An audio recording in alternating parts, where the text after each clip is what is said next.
Well, hello, everybody. I hope you're doing as well as can be expected in this time of what I'm calling and what a lot of other people are calling a crisis in our democracy in this country. So, for this episode, I'm doing something a little bit different. Um, I've just basically logged on with very few little notes, no script, no outline, and I'm just going to jump on in here. So, and I don't even have my normal welcome up here for me to recite from, but I will say that welcome, welcome, welcome to Fearlessly Feral Living, and this is Reverend Karen, and I am broadcasting to you from the Woogie Ranch out here in the back 40 of northwestern Nevada, where I'm a half an hour away from virtually everything. The nearest gas station, the nearest grocery store, you name it. It takes a half an hour to get there. So, the purpose of the Fearlessly Feral podcast is to facilitate successful living. No, I don't believe we can live totally without fear, but I believe we can live successfully in spite of fear. And actually, this is what I want to touch on here because I've had a lot of fear these last few weeks, a lot of fear.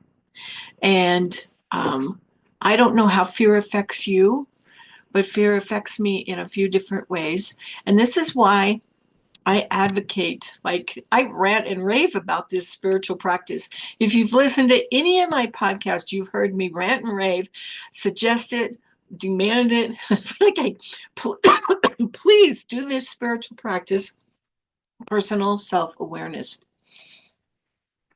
because fear is unavoidable. It really is. We're all going to feel it. We're human beings. Yes, we are spiritual beings, but we're having a human experience. And so we are going to experience fear. But the tools that I teach here will allow us to be in a place of equanimity with that. And so the first step to that is personal self awareness. Because I've been doing a personal self awareness practice for so many years, I know how fear affects me, and it affects me in one of two different ways: flight or fight. And my default setting is flight. And how flight looks for me is I shut down completely. I don't feel any emotions. I don't, I can't feel anything. And sometimes I don't even know that I'm shut down. These days, it's a lot better than it used to be because I went years in shutdown mode. Never knew until I got into recovery, and then I started feeling like, ooh, okay, this is different. So know yourself. Know what happens when you go into fear. Are you ready to fight? Are you ready to put up your dukes and fight and cause an argument with someone? Or are you just going to go away and hide under the covers in some way? So for me, what flight looks like is I shut down and then I go to work. And I've learned to be very effective when I'm in shutdown mode. And like I said, it's better than it was. And and I don't do it as often as I used to. But the other thing that happens when I get into fear is I will fall back on another default, which is depression, like clinical depression.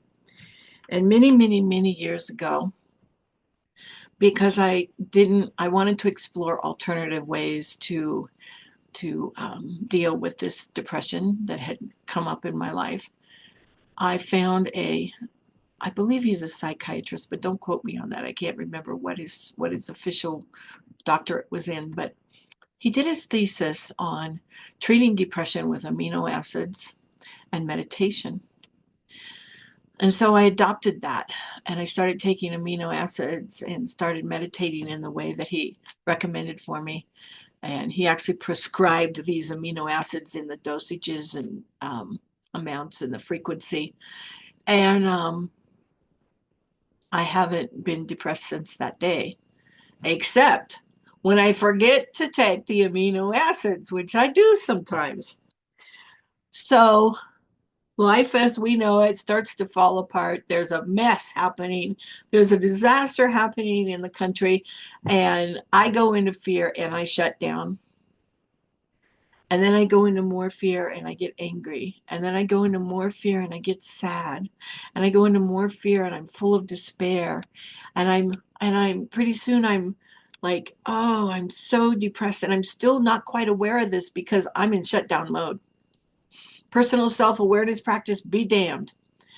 I was not doing my spiritual practices. I was not doing anything. I was so involved and obsessed with this thing. Come to find out, that's part of their plan, is to put us in that place. So I finally snapped out of it one day and I went, wait a minute, Karen, what are you doing here? What are you doing? And so out come the amino acids. I started taking them. I also made a few other changes in my daily routine. I went back to some things. So this is what I want to share with you. Now, remember, the strategy of the current regime is to throw so much disaster and stuff at us that we literally do not know which way to turn. So it is important for us to remain grounded during this time. It's important for us to take advantage of any support system that we have. And if you don't have a support system, get one. Get a mentor. If you're in a program, a recovery program, get a sponsor. If you've got a sponsor, use that sponsor. Um, get a support group. I have a huge support group that consists of, oh my God, I guess I need more than others. I've got 3 prayer partners and a sponsor and a mentor and friends that I can all talk to about this. So I have a lot of support. Life is really wonderful with all that support. So I have some good, solid, practical recommendations. Now, when I talk about spiritual practices, I'm talking about things like not just spiritual awareness, personal self-awareness, but I'm also talking about affirmative prayer or treatment. I'm also talking about meditation. I'm also talking about journaling. And I'm also talking about reading daily literature that makes you feel better. I don't care what it is. I have a series of daily meditation books that I read. In fact, I can read you some titles here. Let me look them up here. I can read you some titles. So today I read The Book of Awakening by Mark Nepo. I read And So It Is, A Book of Uncommon Prayer by Angelica Taggart. I read A Year Without Fear by Tama Kieves. And I read 365 Days of Richer Living by Ernest Holmes. Now, what happens when you read that many meditation books in the morning is some really kind of interesting and fun stuff. For example, this morning, almost without exception, every single one of those books discussed being true to yourself in some way, shape, or form. And I thought that was awesome. And it allowed me to rest after finishing my reading and sit there and ask myself, was I being true to myself? Was I being true to myself? And yesterday I had an experience where I wasn't so much. I shut myself down. And that woke me up in the middle of the night. And I was thinking to myself, Karen, why didn't you say something? I didn't say anything. Just a little thing, not a big deal, but I didn't say anything. And so I made a promise to myself not to do that again. So that's spiritual practices, meditation, affirmative prayer. If you're a member of a religion that has other kinds of prayer, fine, go for it. Whatever works for you. Read spiritual literature, whatever makes you feel better. That's what I do every single day. Now, here's a couple other things, real practical things. For God's sake, don't watch television news. I actually know people who keep their TV on, tuned to the news all day long. Now, if you're one of those people, is it any wonder that you're going crazy? Really? There's a difference between being aware and binging on this stuff. Yes, we have a responsibility to be aware, but don't binge on it. Turn the TV off. Or do what I do. If I do, I've had a long-standing rule for years. I never turn my TV on during the day. It was one of the tools I used to deal with my depression. I forced myself because I knew if I turned the TV on and started watching a movie or whatever it was, that I would sink even deeper. So I made a promise to myself I'd never turn my TV on during the day, and I don't. The exception to that is when I turn it to the Pandora music channel and I listen to music. And I listen to all different kinds of music. You know, there's new age music that is kind of smooth and flowy and relaxing, and there's and then there's me with rhythm and blues that gets me dancing and going, and I drive the critters crazy because I dance and sing with them, and they're like, "What's she doing?" So that's the only time I turn the TV on. So turn your TV off during the day if it's on, and never ever ever watch TV news, because here's the deal about TV news. So TV news is meant to be a form of entertainment. It's meant to keep you engaged. It's meant to throw a whole bunch of little blips of things at you in a very short period of time so that they can keep you there. Now, there's a couple of news stations that are so biased that they are not giving us the whole picture. And if you listen to one of those, stop. Fox News is one of them. In fact, it's propaganda at this point. Total, complete propaganda. Don't even go there. CNN is kind of propagandish in the other direction, although it's getting a little bit better. But I don't watch TV news at all. And you might want to try this. I get all of my news from online print news sources. And my favorite two at the moment are NPR News and Associated Press. So that's my tidbit for watching the news.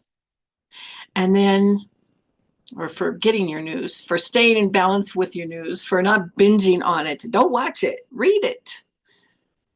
Read it. And read it at the time you choose, not when it's blasting stuff at you. Read it when you choose it. Spend less time on social media. And don't doom scroll. These days, I'm getting on Facebook once, maybe twice during the day. I get on once in the morning, honestly, to do the happy birthday greetings. Everybody is celebrating a birthday that day. I love doing that. I check my memories feed because there's stuff in there that reminds me of where I've come from and where I'm going. And you know, it's just a valuable practice for me. If I've got some posts on there, I check the responses to my posts. And I might make one a quick pass through on my feed just to see what's there. So and then I leave, and then I'm out of there. I've been spending a lot more time on Substack these days, and much of what I'm giving you in this podcast episode is coming from a Substack article that I wrote. So if you're on Substack, I hope you will come find me and subscribe. And the other part of this is to just pay attention to your consciousness. The other day I did something I haven't done in a really long time. My Christmas cactus was blooming, and it was beautiful. And I noticed it blooming, but I wasn't really appreciating of it. I wasn't in mindfulness with the beauty of it. And the other day I walked by it, and the light was coming through. It was late afternoon, and the sun was hitting it in a beautiful way. And I finally noticed it for real. And I stopped and I took a cell phone photo of one of the blossoms that was particularly beautiful. Now, I haven't done that in I don't know how long. That kind of stuff brings me joy. I call it stopping to smell the roses. I love stopping and noticing, and even if it's just with my cell phone, taking a picture of something beautiful that has drawn me to it by its sheer beauty. And so this is another daily thing I can recommend to you. Stop and smell the roses. And if you have to, seek out one good, beautiful thing every single day. I don't care what it is. Just seek it out. And if it does move you to take a cell phone picture of it, share it, post it. Here's something good I saw today. And if you find my posts, I've got it on both Substack and Facebook about the post I put on there with the flower. Share it there because I'd love to see it. Now there's a couple of little things, little tidbits here and there that I've picked up with along the way with dealing with this mess we find ourselves in. So I attended my very first protest march the other day. I had a ball. It was beautiful. Was I wary and frightened approaching it? Yeah, you betcha, because where I live, it can get rather dicey here with the conservatism. So I did a drive-by before I parked my car and joined. And as I drove by, I saw smiling, happy people, people that were empowered to be there. They were doing something. And I went, oh my goodness, yes, this is the place I want to be. So I went and parked the car and came and joined them. Ended up staying there for about 2 hours. It was packed. It was packed. It was the biggest protest march in Carson City, Nevada, because it was at the Capitol building that friends of mine who've been there for years and attend a lot of protest marches, it's the biggest one they'd ever seen there. It was certainly the biggest one I've ever seen there. So it was huge. Now, I'm told that these protest marches are going to happen every month on the 5th of the month at the Capitol buildings across the country. So wherever you live, if you can get to your state capitol on the 5th of the month at noon, go and attend a protest. But there's other things we can do. Now, here's the deal about these spiritual practices. You know, in New Thought, in this teaching called Science of Mind, we have historically advocated going within and doing our inner work to change our life. You know, change your thinking, change your life. That's our motto. Well, we kind of ignored for many, many years the yes and part of that. We stopped right there. But there's a yes and to that piece. If you are spiritually fit, you are much more effective at going out into the world and effecting change. And there's so many different ways to do that. So make sure you do your spiritual practices. Make sure you don't get all caught up in binge watching TV news. Stay aware, but stay in balance with it. And then do what is yours to do to combat this mess, whether it's attend a protest or call your Congress people or your senators, or whether it's donate some money to the causes you care about, or whether it's being of service to people who are less fortunate than you. There's so many different ways to go out there and affect change in the world. So do some of that. The other thing you can do is stop buying so much stuff. Learn to be happy with what you have. And I've been sort of doing this without even thinking about it lately. Oh, and here's another thing I've been doing. There's a list of businesses who have kept their diversity, equity, and inclusion policies in spite of being asked to get rid of them by the current regime. I am patronizing those businesses. And whenever I can, I am not patronizing the businesses who canceled their DEI policies. So Amazon is one of them who canceled their DEI policy. And so I have not been doing as much shopping on Amazon as I used to. So you can do that too. There's all sorts of ways that we can participate here. All sorts of ways. Another advantage of staying spiritually fit and doing those spiritual practices in the morning is that when you do go out into the world, people notice it. People notice it. So I've been feeling pretty good these last few days, better than I have in months, after spending a good week taking my amino acids and doing my spiritual practices religiously every single morning. and in the evening too. I mean, I'm talk about binging. I'm binging on spiritual practices over here. Sometimes it's necessary. I'm binging on spiritual practices. Well, how that affects our consciousness, which is all of who and what we are, our thoughts, our words, our deeds, our state of mind. Physically, it affects us. How that comes out in is a sort of openness and friendliness that people notice. So I'm out and about yesterday, and I pull into the Jack in the Box to get a soda. And the guy in the pull up in the drive up window was so friendly and talkative. And he shared with me how life was so good. And he had a big smile on his face. And I thought, I wonder if that guy's flirting with me, because I don't know how to flirt. I just don't know how to do that. But that kind of stuff doesn't happen to me. I go into the grocery store and people are smiling at me. And that hasn't happened in a long time either. Where else did I go yesterday? I went a couple places. The experience was the same everywhere I went.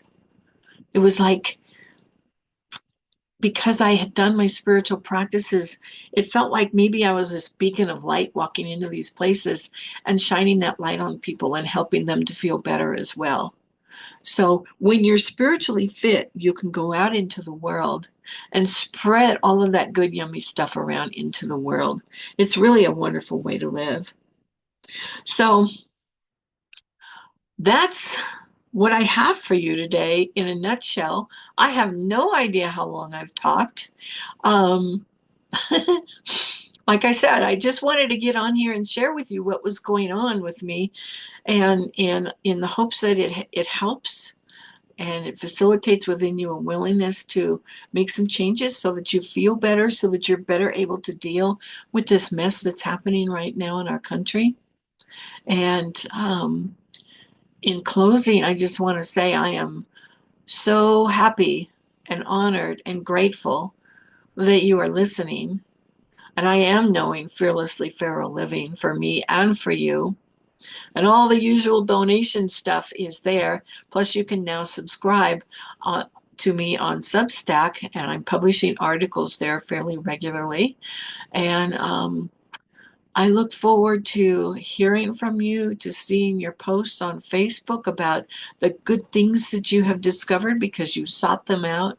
I look forward to hearing from you regarding, what kind of changes did you make in your spiritual practices and how did that affect your consciousness? I look forward to hearing from you about what your experience was when you stopped watching the TV news. So let me know what's going on with you in your world. And until then, yes, indeed, I am knowing Fearlessly Feral for me and for you. Thank you very much.